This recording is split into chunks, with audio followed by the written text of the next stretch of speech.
আল্লাহর হাবিব বলেন, সাহাবীরে আমার, আতুহিব্বু যালিকা মা উখতিক, তোমার বোনের সাথে যদি এমন কিছু ঘটে যায়, তুমি ওইটাকে কোন চোখে দেখবা?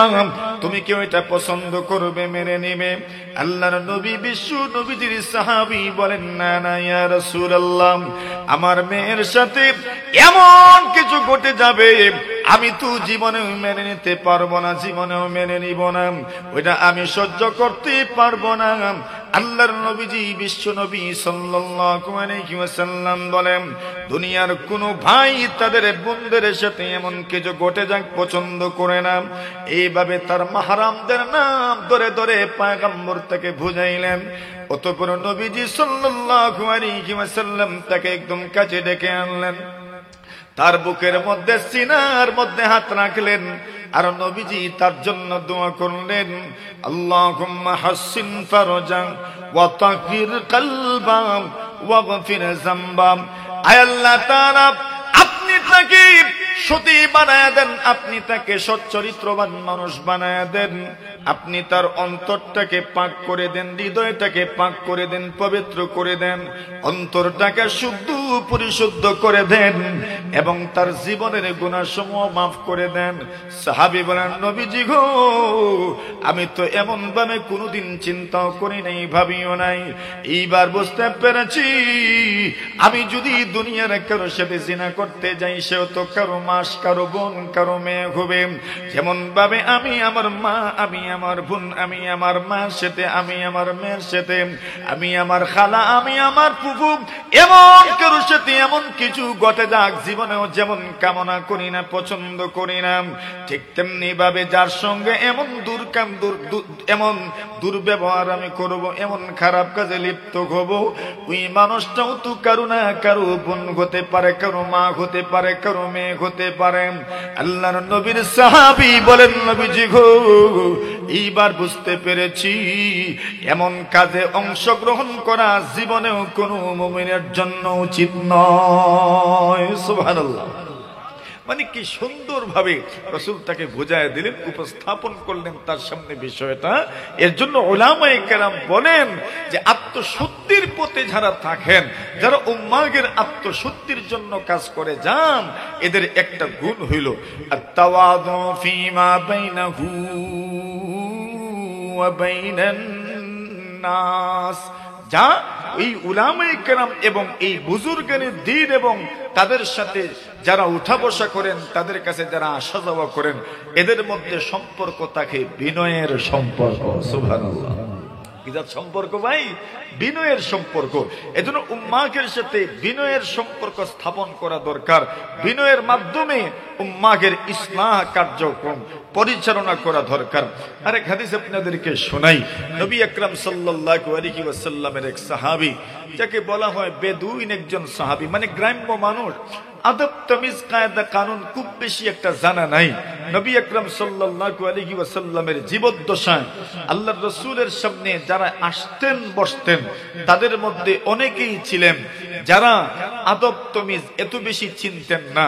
নবীজির খেদমতে আসার পরে আস্তে আস্তে আস্তে আস্তে এই ব্যাপারটায় ওনারা অনেক উন্নতি লাভ করেছেন। এমন সাহাবী একাধিক ছিলেন, অনেকজন ছিলেন, যাদেরকে আরবি বলা হয়, যাদেরকে বেদুইন বলা হয়, যাদেরকে দূরের মানুষ বলা হয়, যাদেরকে গ্রাম্য মানুষ বলা হয়। এমনই এক গ্রাম্য মানুষ, একজন আরবি, একদম সরল সহজ মানুষ। আমরাও তো গ্রামের মানুষ, আমরাও তো সরল সহজ, কি দেখেন আপনারা মাথুর না যে আমরাও তো কি সরল সহজ মানুষ। আমরাও যে সবকিছু খুব সুন্দর করে বুঝি এমন তো না, আমরাও তো সরল সহজ মানুষ। আমরাও তো সব জায়গার সব আদব বুঝি না, সব জায়গার সব তমিজ বুঝি না, সব জায়গার সব কথা বুঝি না, সবার সাথে কেমনে আচরণ করতে হয় সবটা কি আমরা বুঝি? মাথুর না আপনারা? তো আমরাও তো কি গ্রাম্য মানুষ হইতো, আমরাও তো গ্রাম্য মানুষ। নবী আকরাম সাল্লাল্লাহু আলাইহি ওয়াসাল্লামের মসজিদে এক আরবি প্রবেশ করেছে। দাখালা আরাবিয়ুল মসজিদ। নবীজি সাল্লাল্লাহু আলাইহি ওয়াসাল্লামের মসজিদে, মসজিদে নববী, এক আরবি নবীজির মসজিদে প্রবেশ করেছেন, আর নবীজির মসজিদে প্রবেশ করেই রাসূল আকরাম সাল্লাল্লাহু আলাইহি ওয়াসাল্লামের কাছে গিয়েই প্রথমেই নবীজিকে একটা প্রশ্ন করেছেন, ইয়া রাসূলুল্লাহ মাতা সাআ, কিয়ামত কোন দিন?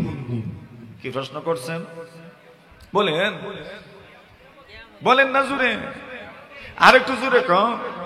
কিয়ামত, এমন প্রশ্ন যদি আপনার সামনে আমার সামনে এসে কেউ করে তো রাগ উঠবো না? কিয়ামত কোন দিন, এটা দিয়ে তুমি কি করবা? রাগ তো উঠবেই। উনি প্রশ্ন করলেন মাতা সাআ, কিয়ামত কোন দিন? আল্লাহ রাসূল প্রশ্নের রূহ ঘুরায় দিলেন। রাসূল জিজ্ঞাসা করলেন ওমা আ'দাত্তা লাহা, কিয়ামত কোন দিন প্রশ্ন যে করলা, কিয়ামতের প্রস্তুতি তুমি কি নিয়ে রেখেছো? সাহাবায়ে কেরাম তো সহজ সরল ছিলেন।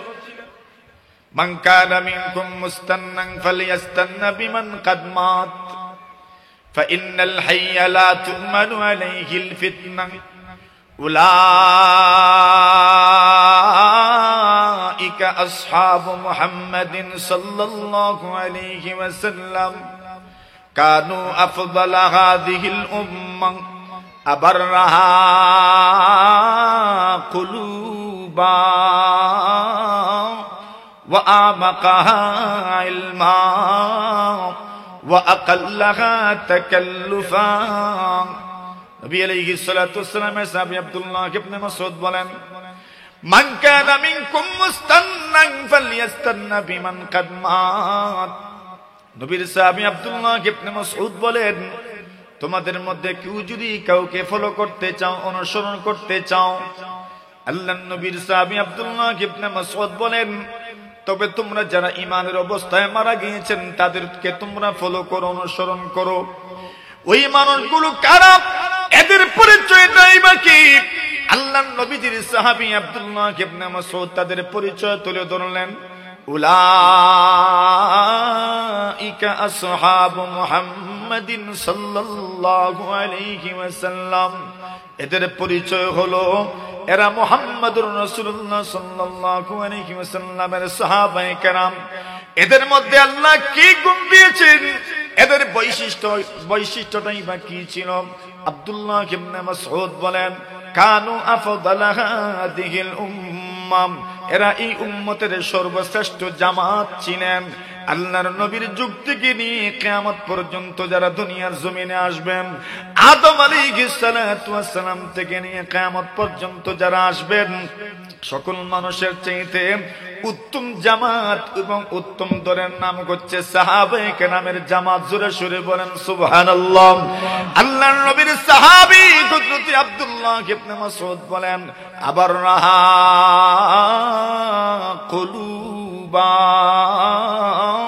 এদের অন্তর ছিল একদম নির্মল, এদের অন্তর ছিল একদম নিষ্কলুষ, এদের অন্তরের মধ্যে কোনো ময়লা ছিল না, এদের অন্তরে কোনো ধরনের কলুষতা ছিল না, এদের অন্তরে এত স্বচ্ছ ছিল, এত শুভ্র ছিল, এদের অন্তর এত কোমল ছিল, এত নরম ছিল, এত স্বচ্ছ, এত শুভ্র ছিল, এত পাক ছিল, এত পবিত্র ছিল। আব্দুল্লাহ ইবনে মাসউদ বলেন, আবার নাহা কুলুবা, হবে ভাই, হবেই না বা কেন?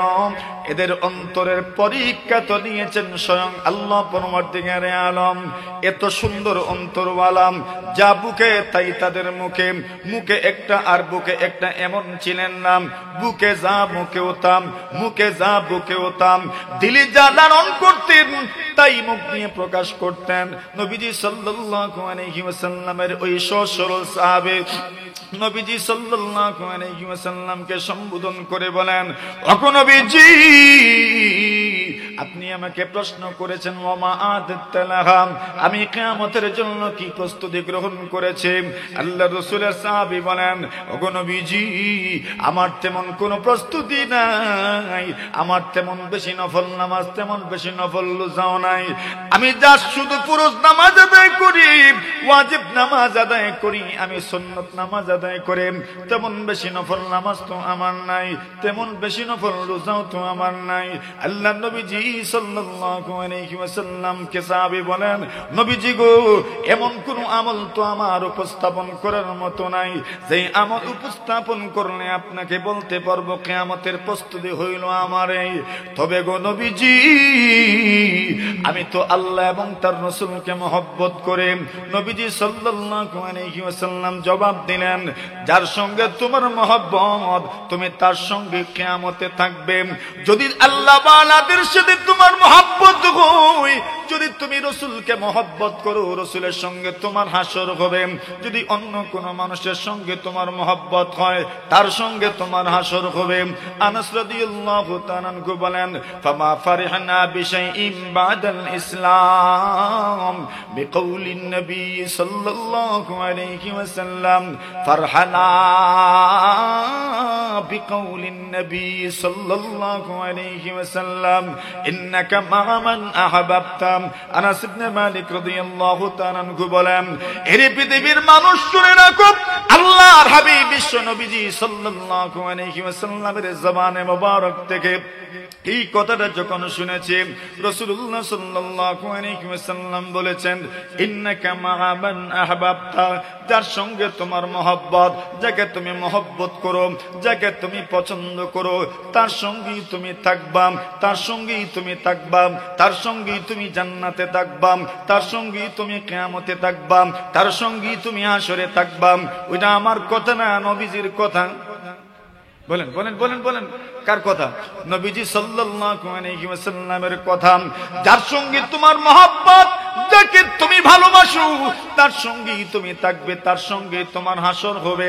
নবীজি সাল্লাল্লাহু আলাইহি ওয়াসাল্লামের সাহাবী আনাস ইবনে মালিক বলেন, নবীজির খুব ঘনিষ্ঠ, খুব কাছের মানুষ আনাস রাদিয়াল্লাহু তাআলা, নবীজির এত কাছের মানুষ আনাস রাদিয়াল্লাহু তাআলা বলেন, আমি তো 10 বছরের মতো নবীজি সাল্লাল্লাহু আলাইহি ওয়াসাল্লামের খেদমত করেছি।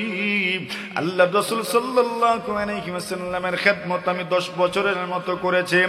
আমার আম্মা জান উম্মে সুলাইম রাদিয়াল্লাহু তাআলা আনহু, আমার আব্বা জান তো অনেক আগেই মারা গেলেন।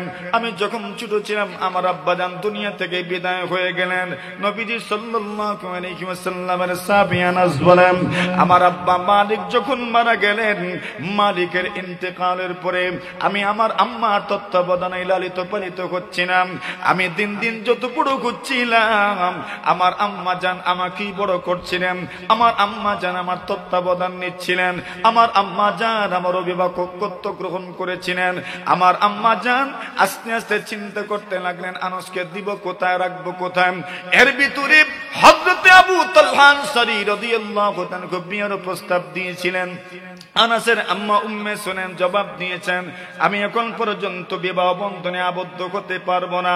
আমার আনাস যতক্ষণ পর্যন্ত বড় হবে না, আমার আনাস যতক্ষণ পর্যন্ত একা একা, আমার আনাস যতক্ষণ পর্যন্ত একা একা নবীজির খেদমতে যাওয়া আসা না শিখবে, ততক্ষণ পর্যন্ত আমি কারো সঙ্গে বিবাহ বন্ধনে আবদ্ধ হব না।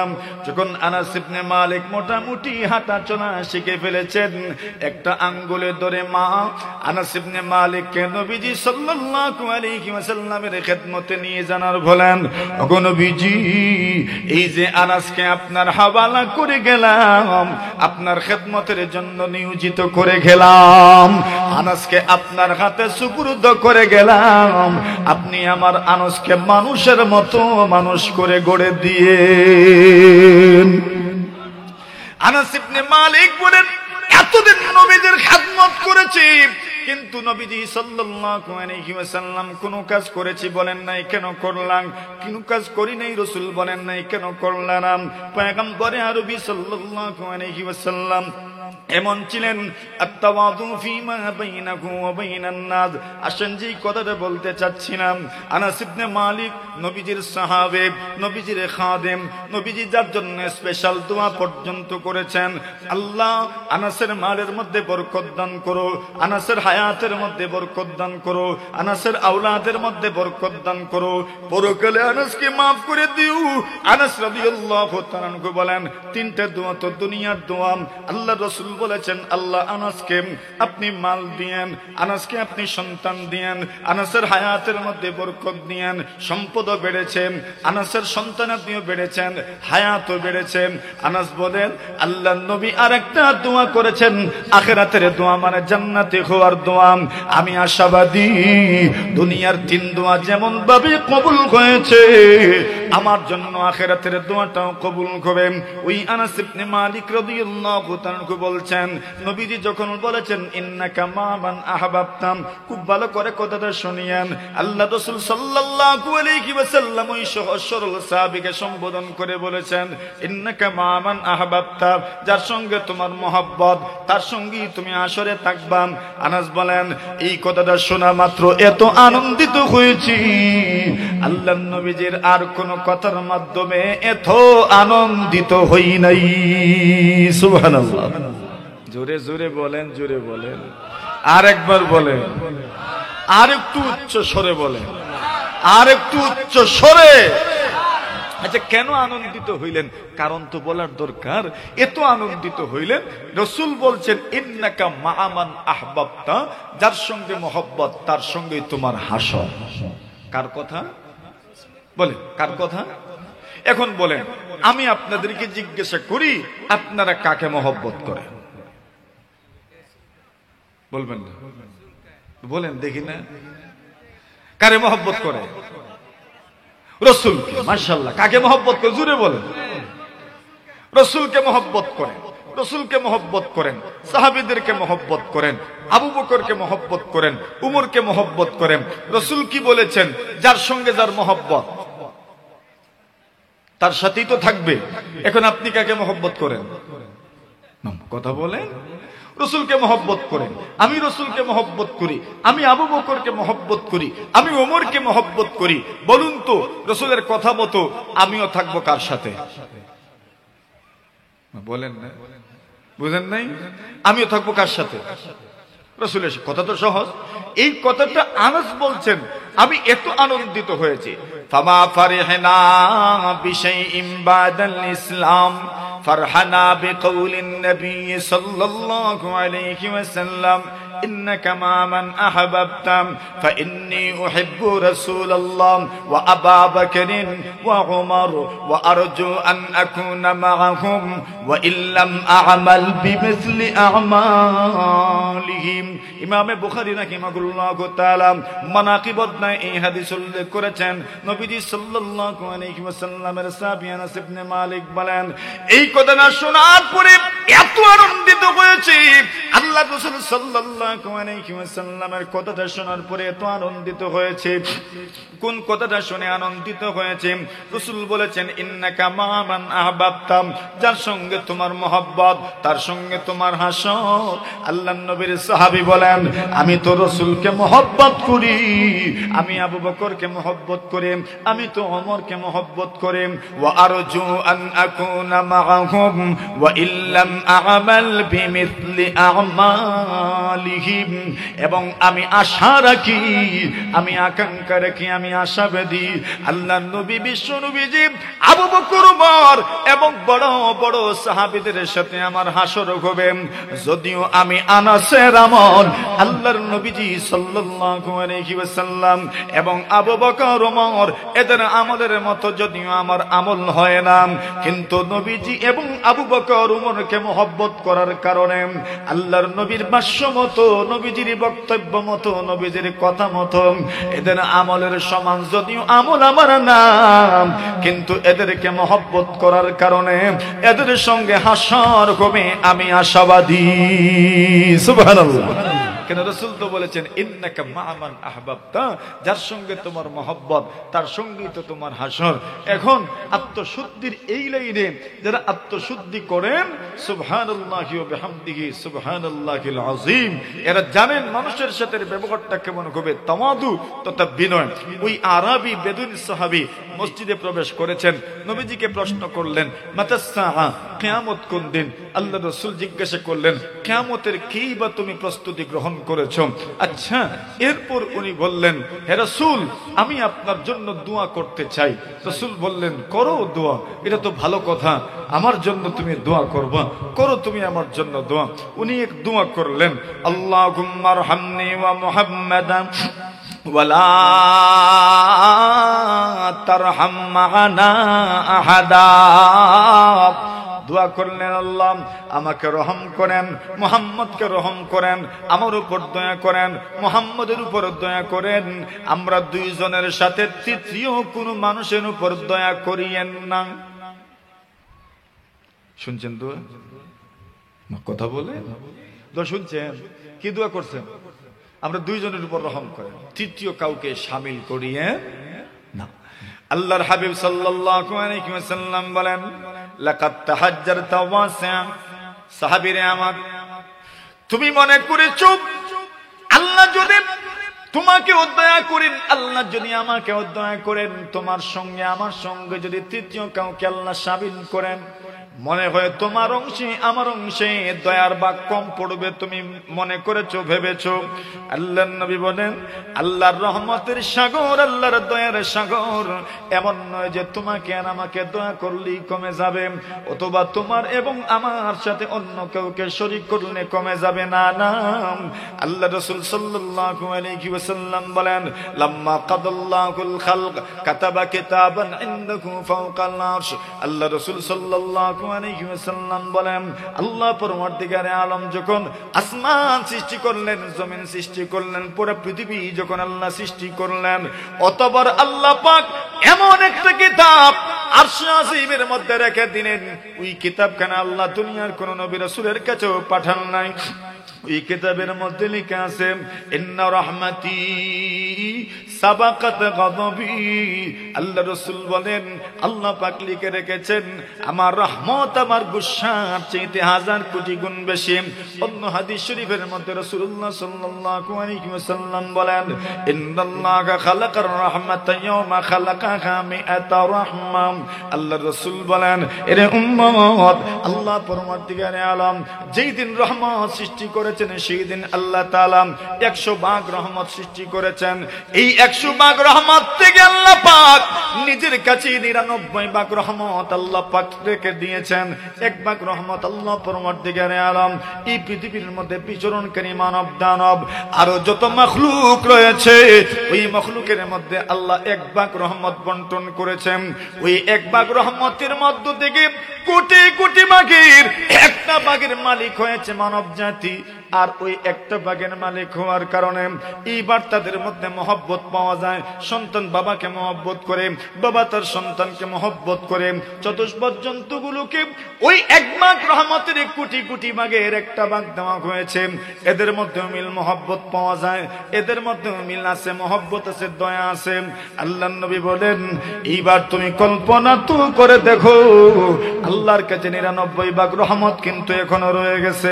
আল্লাহর নবী বলেন, এরে সাহাবী, তুমি ভেবেছো আল্লাহ তাআলা যদি তোমার সঙ্গে আমার সঙ্গে অন্য কাউকে দয়া করেন, তোমার অংশে এবং আমার অংশে মনে হয় কম পড়বে? না না, আল্লাহ যদি পুরা পৃথিবীর মানুষকে একসঙ্গে মাফ করে দেন, আল্লাহর রহমতের এত বিশাল ভান্ডার থেকে একটা চুল পরিমাণও রহমত কমবে না। কিন্তু উনি তো ওনার কথা মতো বলছেন, আল্লাহুম্মা আরহামনি ওয়া মুহাম্মাদা, আল্লাহ আমাকে রহম করেন আর মুহাম্মদকে রহম করেন, ওয়ালা তারহাম মা'ানা আহাদা, আমাদের সাথে অন্য কাউকে রহম করিয়েন না। আল্লাহ রাসূল বলেন, লাকাদ তাহাজ্জারতা ওয়াসিআ, হয় নাই তোমার দোয়া, দোয়া এইভাবে করে না কেউ যে শুধু আমাকে রহমত দেন, আমাকে দেন, আমাকে দেন, আমাকে দেন, না না, শুধু নিজের জন্য দোয়া না, অপরের জন্য দোয়া করো। অপরের জন্য যত বেশি দোয়া করবেন, ওই দোয়া আল্লাহ তাআলার ফেরেশতাদের দোয়ার বরকতে আপনার জন্য কবুল হয়ে যাবে। অতঃপর সাহাবী একটু দূরে গিয়েই মসজিদের ভিতরেই উনি পেশাব করে দিলেন। আচ্ছা বলেন তো, মসজিদের ভিতরে যদি কেউ পেশাব করে দেয় তো ঝগড়াটা লাগে কেমন? আরে কথা কোন ঠিক না বেটি? ছোট ছোট বাচ্চারা যখন মসজিদে যায় আর যদি কোনো সময় কোনো কাম গড়ায়া দেয়, তো কি মনে করেন ওই অভিভাবকের উপর মানুষ কি একটু খেপে না? কি পরিমাণ খেপে। আর সেখানে মসজিদে গিয়েই তো পেশাব করে দিয়েছেন। সাহাবায়ে কেরাম শুরু করেছেন, আরে তুমি কি করলে, এটা কি কাজ হইল, তুমি এটা করলা কেন, তু তু মে মে শুরু হয়েছে, মানে ধমক ধমক শুরু হয়েছে। রাসূল বলেন, আরে ধমক দিও না, ধমক দিও না, ধমক দিও না, তাকে আমার কাছে নিয়ে আসো। রাসূল তাকে বুঝাইয়া দিলেন, এগুলো আল্লাহর ঘর, এগুলো মসজিদ, এখানে এমন কোন কাজ করা উচিত নয় যেটা আল্লাহর ঘরের সাথে যায় না। বিশেষ করে পেশাব পায়খানা থুতু থেকে শুরু করে ওইগুলো মসজিদে ফেলতে নেই, বরং এটা সবসময় পরিষ্কার পরিচ্ছন্ন রাখতে হয়। সাহাবী বললেন, এইবার না আমি বুঝতে পারলাম আল্লাহর ঘর মসজিদের আদব আমাকে রক্ষা করতে হবে। সুবহানাল্লাহ। তো দেখেন তো এখানে নবী আকরাম সাল্লাল্লাহু আলাইহি ওয়াসাল্লামের ইসলাহের এই তরিকাটাও উম্মতের প্রতি তার দায়বদ্ধতা, উম্মতের প্রতি তার দরদ, উম্মতের প্রতি তার মহব্বত, একজন সাধারণ মানুষের প্রতি রাসূল সাল্লাল্লাহু আলাইহি ওয়াসাল্লামের দয়া আর মহব্বত তো আপনি দেখেন। এটাই হচ্ছে আত-তাওয়াদু ফীমা বাইনাহু ওয়া বাইনান নাস। মানুষের মধ্যে মানুষের সাথে সম্পর্কটা থাকবে বিনয়ের সম্পর্ক, তাওয়াদুর সম্পর্ক। 3 নম্বর হইল আল মুজাহাদাতু ফীমা বাইনাহু ওয়া বাইনান নাফস। যেই সমস্ত উলামায়ে কেরাম আত্মশুদ্ধির এই বিশাল ময়দানে নিজেদেরকে নিয়োজিত রাখেন, যারা উম্মাহের ফিকির করেন, উম্মাহের আত্মশুদ্ধির জন্য কাজ করে যান, এদের মধ্যে 3 নম্বর গুণ হইল আল মুজাহাদাতু ফীমা বাইনাহু ওয়া বাইনান নাফস। এদের মধ্যে এবং নফসের মধ্যে সম্পর্ক হলো জিহাদের সম্পর্ক। মানুষের মন, মানুষের প্রবৃত্তি একদিকে নিয়ে যেতে চায়, কিন্তু বান্দা বলে প্রবৃত্তির শুনো, আমি তোমার পূজারী নই, তুমি যেই দিকে নিয়ে যেতে চাইবে সেই দিকে আমি যাব না, বরং তোমার বিরোধিতা করেই যাব। আল্লাহু আকবার। ওই সমস্ত উলামায়ে কেরাম, ওই সমস্ত বুজুর্গানে দ্বীন, ওই সমস্ত যুবক, ওই সমস্ত মুরব্বি যারা নিজের নফসের সাথে কম্প্রোমাইজ করে না, নফসের সাথে সমঝোতা করে না, আল্লাহর ওলিদের 3 নম্বর পরিচয় হইল যাদেরকে প্রবৃত্তি পরিচালনা করতে পারে না, বরং প্রবৃত্তির পরিচালনায় এরা বিপদগামী না হয়ে বরং প্রবৃত্তিকে তারা পরাজিত করে মহান আল্লাহর ওলি হয়ে যায়। সুবহানাল্লাহ। আল মুজাহাদাতু ফীমা বাইনাহু ওয়া বাইনান নাফস। মানুষের এক নফস আছে না নাই? জোরে কোন নফস আছে না নাই? ওই নফস, মন কি ভালো কাজের কথা বলে আদেশ করে না খারাপ কাজের আদেশ বেশি করে? কোনটার আদেশ বেশি করে? মানুষ যদি তার মনের পূজারী হয়ে যায়, কোন মানুষ যদি চায় সারাটা দিন রাত 24টা ঘন্টা যদি সে পেটের চিন্তা আর যৌন কামনা মিটানোর চিন্তায় যদি খাটাইতে চায়, তাহলে ওই মানুষ চাইলেই পারে, ঠিক না বেটি? কেন তার মন তাকে সব সময় এই দিকেই নিয়ে যায়। এমন গর্হিত কাজ থেকে মনকে ফিরিয়ে নিয়ে আল্লাহ তাআলার ইবাদতের মধ্যে লাগিয়ে রাখা, এটা একজন মানুষের জন্য কি পরিমাণ কঠিন, এটা বলে কয়ে শেষ করা যাবে না। এজন্যই আল্লাহ রাসূল সাল্লাল্লাহু আলাইহি ওয়াসাল্লাম উম্মতের কলবের ব্যাপারে, হৃদয়ের ব্যাপারে আল্লাহ রাসূল সাল্লাল্লাহু আলাইহি ওয়াসাল্লাম তাদের অন্তরের ব্যাপারে কথা বলেছেন। অন্তর তার কেমন হওয়া চাই, তার অন্তরটা কেমন হওয়া দরকার, তার অন্তরটা কেমন হবে, তার অন্তর যদি এমন হয় তাহলে ওই লোকটার কোন পরিস্থিতি হবে। আল্লাহ রাসূল সাল্লাল্লাহু আলাইহি ওয়াসাল্লাম অন্তরের অবস্থান বর্ণনা করেছেন। এ উম্মত, মানুষের শরীরে একটা গোশতের টুকরা আছে, ওই গোশতের টুকরা যদি সঠিক পথে পরিচালিত হয়, এটা যদি সঠিক হয়ে যায়, এটা যদি সঠিক হয়ে যায়, এইটা যদি ঠিক হয়ে যায়, তার পুরো বডি ঠিক হয়ে যাবে। আর গোশতের এই টুকরার মধ্যে যদি পছন্দ ধরে, এটা যদি পচে যায়, এটা যদি নষ্ট হয়ে যায়, তার পুরোটা বডি নষ্ট হয়ে যাবে, ঠিক কিনা? কলব, এটা হলো অন্তর, এটা হলো কলব, এটা হলো অন্তর। আপনি লক্ষ্য করলে দেখবেন মানুষের অন্তর যখন শক্ত হয়ে যায়, তখন এই অন্তরে আর কান্নাও আসে না। আর কথা কোন ঠিক না বেটি? এন্তরে কি আসে না? কান্না। কত চেষ্টা করে মানুষ কাঁদার জন্য, কান্নার জন্য, কিন্তু কান্না করতে পারে না। কেন কান্না করতে পারে না? কারণ হইল তার অন্তর কি হয়ে গেছে? শক্ত হয়ে গেছে। কি পরিমাণ শক্ত? পাথরের চেয়েও আরো, বলেন, পাথরের চেয়েও আরো শক্ত, পাথরের চেয়ে আরো শক্ত। আরে পাথরের চেয়ে শক্ত বলতে কি? কোরআন মাজিদের মধ্যে আল্লাহ এক জায়গায় বলেছেন পাথরও তো 3 প্রকারের পাথর আছে। কিছু পাথর তো আছে যে পাথর থেকে নদী প্রবাহিত হয়। আমাদের বাংলাদেশের অনেকগুলো নদ নদীর উৎস পাহাড়, তো পাহাড় বলতে পাথরের পাহাড়, পাহাড় থেকে নদী আল্লাহ তাআলা নদী পরিচালিত করেন। পাহাড় থেকে নদী, পাথর থেকে নদী হয়ে যায়, নদী প্রবাহমান হয়। আর যদি নদী হয়ও না তো নদীর চাইতে ছোট তো হয়, কমপক্ষে কিছু পানি তো ওই পাথর থেকে বের হয়, ঝর্ণার মতো প্রবাহিত হয়। আচ্ছা এটাও যদি না হয় তো কমপক্ষে তো কিছু পাথর এমন আছে যেই পাথর আল্লাহর ভয়ে উপর থেকে গড়িয়ে গড়িয়ে মাটিতে পড়ে যায়। সুবহানাল্লাহ।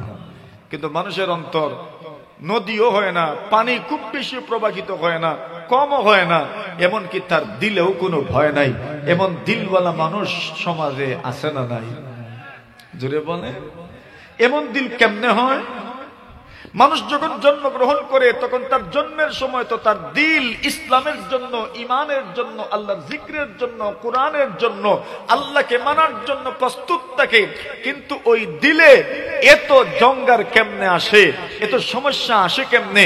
আল্লাহ রাসূল বলছেন কুল্লু মাউলুদিন ইউলাদু আলাল ফিতরা, প্রত্যেকটা সন্তান জন্মগ্রহণ করে ইসলাম কবুল করার যোগ্যতা নিয়ে, প্রত্যেকটা সন্তান জন্মগ্রহণ করে ইসলাম কবুল করার যোগ্যতা নিয়ে, ঈমান কবুল করার যোগ্যতা নিয়ে জন্মগ্রহণ করে। কিন্তু এরপরে সে বিপদগামী হয়ে কেমনে, ভ্রষ্টতার শিকার হয়ে কেমনে, ভ্রান্তির বেলা ছালে আবদ্ধ হয়ে কেমনে? রাসূল বলছেন ফাআবাওয়াহু ইউহাব্বিদানিহি আও ইউনাসসিরানিহি আও ইউমাজ্জিসানিহি। আল্লাহ রাসূল বলছেন তার অভিভাবকরা তাকে ইহুদি বানায়া দেয়, খ্রিস্টান বানায়া দেয়, তার অভিভাবকরাই তাকে অগ্নি পূজারক বানায়া দেয়। মানে তাকে নষ্ট করার পিছনে তার অভিভাবকদের হাত থাকে, তার সমাজের হাত থাকে, তার পরিবেশের হাত থাকে, তার সঙ্গের হাত থাকে, নফস তো তার সঙ্গে আছেই। কথা বলেন ঠিক কিনা? মানুষ তো জন্মগ্রহণ করে ঈমান আনার যোগ্যতা নিয়ে, ইসলাম আনার যোগ্যতা নিয়ে নষ্ট হয় কেমনে? বলে নষ্ট হয় অভিভাবকরাই তাকে নষ্ট করে, আর সমাজ তাকে নষ্ট করে, তার সঙ্গ দোষ তাকে নষ্ট করে, তার অন্তর, তার নফস তাকে নষ্ট করে। মেরে মুহতারাম হাজিরিনে কেরাম, এই নষ্ট যে হয় কেমনে হয়? মানে সমাজ যখন তাকে নষ্ট করে তখন তার দিলের অবস্থা এমন হয়, ইযা আযনাবাল আবদু নুকিতাত ফি কলবিহি নুকতাতুন সাউদা। আল্লাহ রাসূল বলেন যে সময় দুনিয়ার কোন মানুষ গুনাহ করে, এই সমাজে এই মজলিসে যারা আছেন, আমি আসি মনে করেন আমি যদি কোনো গুনাহ করে নাই, আল্লাহ যেন এমন পর্যায়ে না নেন, আপনাদেরকেও যেন না নেন। রাসূল বলছেন ইযা আযনাবাল আবদু, যখন দুনিয়ার কোন মানুষ গুনাহ করে নেয়, রাসূলুল্লাহ সাল্লাল্লাহু আলাইহি ওয়াসাল্লাম বলেন তার অন্তরে একটা কালো দাগ দেওয়া হয়। যদি তওবা করে নেন, কালো দাগটা আল্লাহ তাআলা মিটায় দেন। আলহামদুলিল্লাহ বলেন। যদি তওবা করে না, ওই কালো দাগটা সস্তানে থাকে, আবার গুনাহ করলো, আরেকটা কালো দাগ দেওয়া হয়। দাগটা আস্তে আস্তে বড় হতে লাগলো, এবং ভাবে বড় হতে হতে তার দাগটা যখন বড় হয়ে যায়, পুরাটা অন্তর তার কালো হয়ে যায়, পুরাটা অন্তর তার কালো হয়ে যায়। মানুষ দুই ভাগে বিভক্ত হয়ে যায়। একদল মানুষ হলো সাদা অন্তরওয়ালা, আর একদল মানুষ হইল একদম কালো অন্তরওয়ালা। একদল মানুষের অন্তর হয়ে সাদা, আর একদল মানুষের অন্তর হয়ে যায় কালাম। যে মানুষের অন্তর হয়ে যায় কালো, এদের পরিস্থিতিটা কেমন দাঁড়ায়? আল্লাহর হাবিব সাল্লাল্লাহু আলাইহি ওয়াসাল্লাম বলেন লা ইয়ারিফু মা'রুফান ওয়া লা ইউনকিরু মুনকারাম। ওই ব্যক্তির অন্তর যখন এই পরিমাণ কালো হয়ে যায়, এত পরিমাণ কালো হয়ে যাওয়ার কারণে লা ইয়ারিফু মা'রুফান ওয়া লা ইউনকিরু মুনকারাম, এইবার তার কাছে আর ভালো আমল মনে হয় না, মন্দ আমল আর তার কাছে মন্দ মনে হয় না। ভালোটাও যে করে ভালো হিসেবে করে না, শুধু আনুষ্ঠানিকতার জন্য করে। মন্দটাও অংশগ্রহণ করে, কেন করে?